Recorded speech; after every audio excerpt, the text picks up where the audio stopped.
Let's bring in former federal prosecutor Katie Cherkasky this morning. Katie, in your opinion, what kind of sentence could Donald Trump be facing?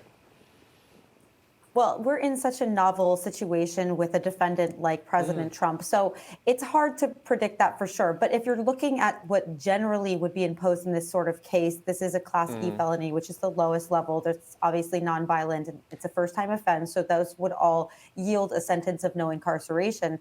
And personally, I think that the judge should consider whether any sort of incarceration or even house arrest would impact his campaign abilities. Obviously, it would, which is a significant limitation on First Amendment rights again. But on the flip side, the judge could decide that the violations of the gag orders during the time of the trial somehow aggravate this to need some sort of jail time.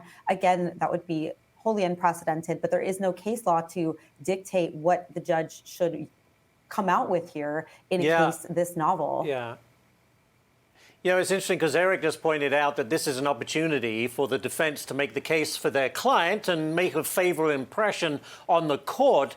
But you could argue that this court has been very aggressive, I guess, towards Donald Trump, and certainly the judge.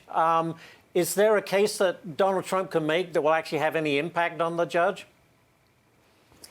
Well, it's hard to say. Obviously, we have seen Judge Merchan's rulings on other issues, and I find many of them to be wholly unconstitutional. So we can only say, you know, what the law should dictate, but we can't predict what this judge will do. But that being said, any sentence that is imposed will likely be stayed or paused pending the completion of the appeal in this case.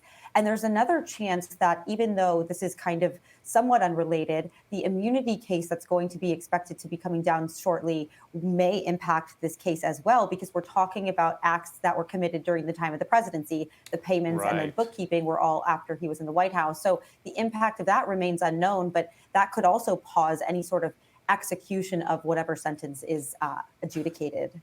Right. While we have you here, or do I have time very quickly to do Hunter Biden? He's not apparently going to testify. Very quickly, Katie. They always say that would be a bad idea for the defendant to testify. You would agree with that?